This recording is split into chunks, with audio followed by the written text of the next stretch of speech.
আসসালামু আলাইকুম, বিসমিল্লাহির রহমানির রহিম। আজকে একটা জিনিস করব। আমরা তো বেগুনি খেয়েছি, কুমড়া দিয়ে কুমড়ানি খেয়েছি। আজকে আমি এটা চাল কুমড়া আছে, চাল কুমড়া এভাবে সাইজ করেছি। চাল কুমড়া এভাবে সাইজ করে চাল কুমড়া দিয়ে আজকে আমরা বেসন দিয়ে কি করব, এর নাম কি দেব, চাল কুমড়ানি করব। তো আপনারা আমার সাথে থাকুন, আমি কিভাবে এটা তৈরি করব। দেখুন আমার তেলটা কিন্তু গরম গরম ভাব উপর থেকে উঠছে। তো এখন আমি রেডি হয়ে গেছে এটা তেলে ছাড়ার জন্য।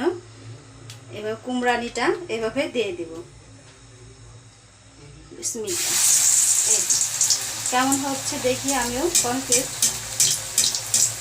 এই তো মাশাআল্লাহ পেয়েছি আমি, যে ফুলে যাচ্ছে। খারাপ হচ্ছে না, ভালোই হচ্ছে দেখতে। বেগুনের থেকেও তো মনে হয় এটা খেতে ভালো লাগবে। ফুলেছে তো, এই পাশটা আমি উল্টিয়ে দিলাম। তারপর আপনি কি করবেন, এই যে তেলটা না এভাবে উপর দিয়ে এভাবে ছেড়ে ছেড়ে দিবেন, তাহলে দুই পাশটাই ভালো তৈরি হবে। আবার দিলেন, দেখেন কত সুন্দর দেখতে, কত সুন্দর হয়েছে না। এটা একটু আস্তে আস্তে চুলার পাওয়ারটা আস্তে আস্তে করে রাখবেন, যেন পুড়ে না যায়, ভিতরে যেন কাঁচা থাকবে। তখন আবার এটা মিডিয়াম ইয়াতে করবেন, আগুনে করবে, তাহলে আস্তে আস্তে আস্তে আস্তে এটা ভিতরে এবং বাইরে দুটো পারে খুব সুন্দর লাগবে খেতে। আর এইভাবে তেলটা সবচেয়ে বড়, এই যেটা মেন, যে তেলটা এভাবে উপরে এভাবে ছেড়ে দেবেন, তুলে দেবে।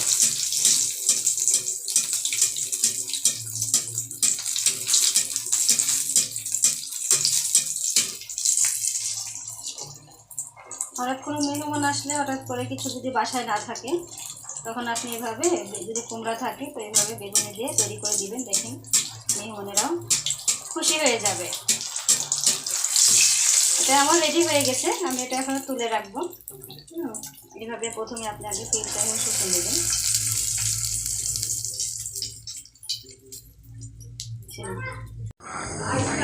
তো এই দেখেন আমার বেগুনি না চাল কুমড়ানি বানানো হয়ে গেছে।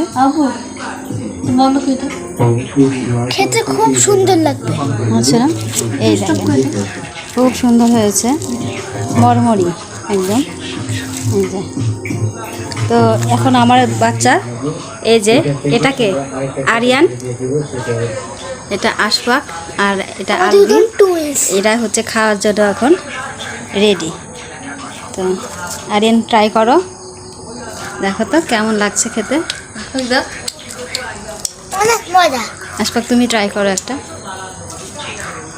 অনেক মজা। আলবিকে ট্রাই করো। মেলা মজা। কেমন মজা? মেলা ভালো। এটা কেমন স্বাদ? ভালো হয়েছে। ভালো হয়েছে? ভালো। গরম এখন আছে, এখনো গরম, আস্তে আস্তে খাও। আল্লাহ হাফেজ।